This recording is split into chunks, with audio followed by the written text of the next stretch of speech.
எல்லாருக்கும் வணக்கங்க. இன்றைக்கி ஷீலா மீன் வச்சு மீன் குழம்பு செய்ய போகிறேன். எப்படி செய்யலான்னு பார்க்கலாங்களா? மசாலா அரைச்சி செய்ய போகிறேன். ஒரு பேனில் 1 டேபிள் ஸ்பூன் ஆயில் விட்டுக்கிட்டேன். 3 டேபிள் ஸ்பூன் தனியா, 1 டேபிள் ஸ்பூன் மிளகு, 1 டேபிள் ஸ்பூன் சீரகம்,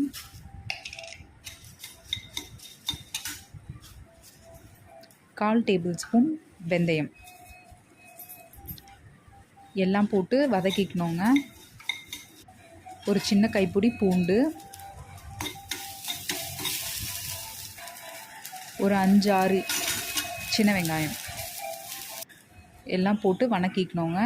ஒரு 2-3 கருவேப்பிலை, 3 காஞ்ச மிளகாய் காரமானதாக போட்டிருக்கேன். உங்கள் காரத்துக்கு ஏற்ற மாதிரி கூட போட்டுக்கலாம். அரை மூடி தேங்காய், சின்ன மூடி அரை மூடி தேங்காய் சீவி சேர்த்துருக்கேன். இது எல்லாத்தையும் நல்லா வதக்கிக்கணுங்க. வெங்காயம் பூண்டு வதங்கின பிறகு தேங்காய் சேர்க்கணும். நல்லா வதங்கிட்டு ஆறின பிறகு நைஸாக பேஸ்ட் மாதிரி அரைச்சிக்கணுங்க. மசாலா ரெடி. மண்சட்டி வச்சு மண்சட்டி காஞ்ச பிறகு 2 டேபிள் ஸ்பூன் நல்லெண்ணெய் விட்டுருக்கேன். எண்ணெய் காஞ்ச பிறகு அரை டேபிள் ஸ்பூன் கடுகு, அரை டேபிள் ஸ்பூன் சீரகம் போட்டு பொரித்த பிறகு ஒரு கைப்பிடி பூண்டு 1-2 தட்டி வச்சுருக்கேன். 2-3 கருவேப்பிலை இலை போட்டு நல்லா கருவேப்பிலை கூட போட்டுக்கலாங்க. நல்லா வாசனையாக இருக்கும். நல்லா வதங்கின பிறகு ஒரு 3 கைப்பிடி சின்ன வெங்காயம் நிறைய போட்டால் தான் குழம்புக்கு கொஞ்சம் ஃப்ளேவராகவும் டேஸ்ட்டாகவும் இருக்கும். கூட சாப்பிடும் போது, குழம்பு சேர்த்து சாப்பிடும் போது. வெங்காயம் வதங்கிறதுக்கான உப்பு, கல் உப்பு கொஞ்சம் சேர்த்துக்கிறேன். வெங்காயம் கொஞ்சம் நல்லா வதங்கினோங்க. வதங்கின பிறகு 2 மீடியம் சைஸ் தக்காளி போட்டு நல்ல ஒரு சுருண்டு வர அளவுக்கு வதங்கணுங்க. வெங்காயம் தக்காளி ரெண்டும்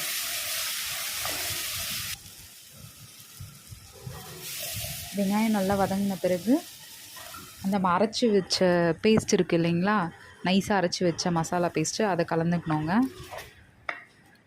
கலந்து விட்டுட்டு 1/2 டேபிள் ஸ்பூன் மஞ்சள் தூள், 1/4 டேபிள் ஸ்பூன் பெருங்காயத்தூள் போட்டு கலந்து விடணுங்க.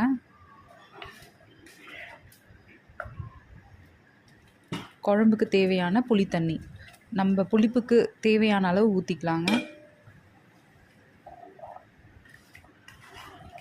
குழம்புக்கு தேவையான உப்பு. குழம்பு நல்லா கொதிக்கணுங்க. இந்த அளவுக்கு சுண்டி ஓரளவுக்கு கொதித்த பிறகு டேஸ்ட்டை பேலன்ஸ் பண்ணுறதுக்காக கொஞ்சோண்டு வெல்லம் சேர்க்குறேங்க.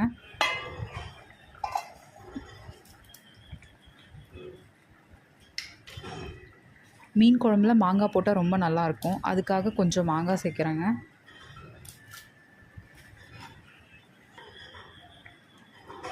குழம்பு ஊறி சாப்பிடும் போது மாங்காய் ரொம்ப டேஸ்ட்டாக இருக்குங்க அந்த மீன் குழம்புல.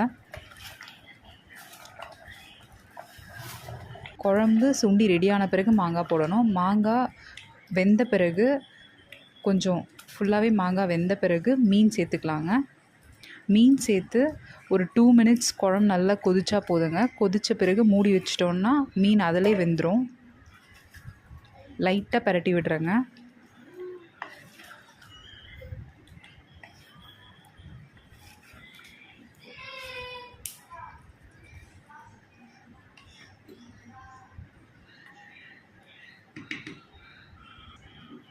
பரட்டி விட்டுட்டு சட்டியை எடுத்து லைட்டாக இப்படி குளிக்க விட்டோம்னா அடியில் இருக்க எண்ணெய் மசாலாலாம் மீன் ஃபுல்லாக பரவும்.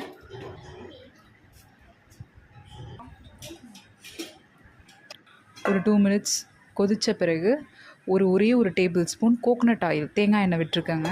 அது கொஞ்சம் ஃப்ளேவரை தூக்கி கொடுக்கும், நல்லாயிருக்கும் மீன் குழம்பு. அவ்வளோதாங்க மீன் குழம்பு.